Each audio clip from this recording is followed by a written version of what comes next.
Өңірлік коммуникациялар қызметінің ұйымдастыруымен Жалағаш ауданында баспасөз төрі өтті. Онда журналистер өңірдегі мемлекеттік бағдарламалар шеңберінде атқарылып жатқан жұмыстармен танысты. Бұқаралық ақпарат құралдары алдымен аудан орталығындағы Өркен әлем жауапкершілігі шектеулі серіктестігінің киім тігу шеберханасына ат басын бұрды. Құны 38 миллион теңгені құрайтын бұл шағын өндіріс орнында 40 адам жұмыс жасайды деп көзделуде. Әзірге нәтижелі жұмыспен қамтуды және жаппай кәсіпкерлікті дамытудың 2017-2021 жылдарға арналған бағдарламасының бірінші бағыты бойынша 20 адам қысқа мерзімді курстан өтіп, тұрақты жұмыс жасауда. Барлығы да өз ісін толық меңгерген.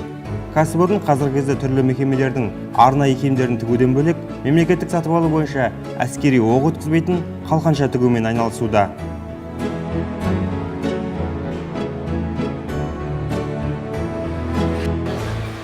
Іште қыздар 20 қыз болды өзімізде. 20 қыз челім өзек. Ағыралы қол өзімізде біз оқыдық. Бұдан қаншама білім жақсы, білмегенімізді үйрендік, білгенімізді сұрадық.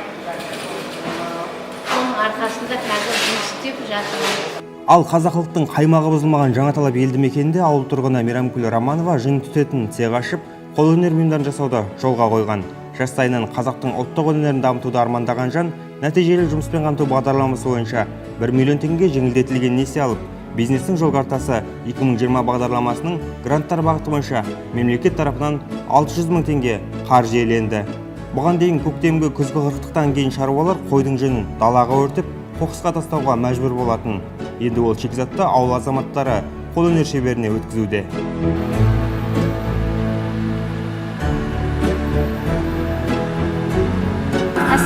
Енді негізі қазақтың қолөнері істегім келеді, осыған қызығып істейтін.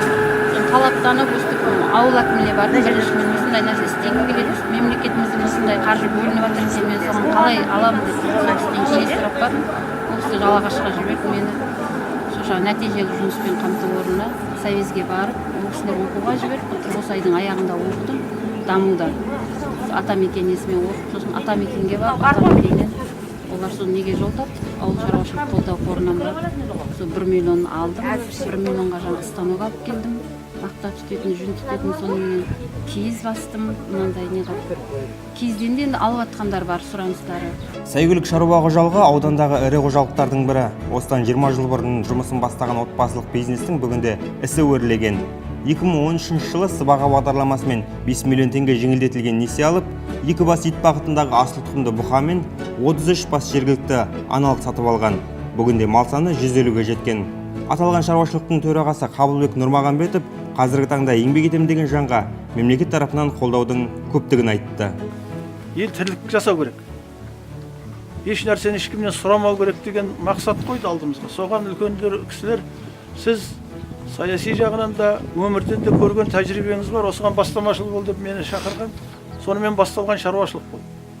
Бұныменен мен ауылда да жақсы тұрмыс құруға болады. Ауылда да жақсы өмір сүруге болады. Ауылда да басын, семьясын ешкімнен кем қылмай асырауға болады дегенді дәлелдеп көрсетіп жатырмыз өмірден.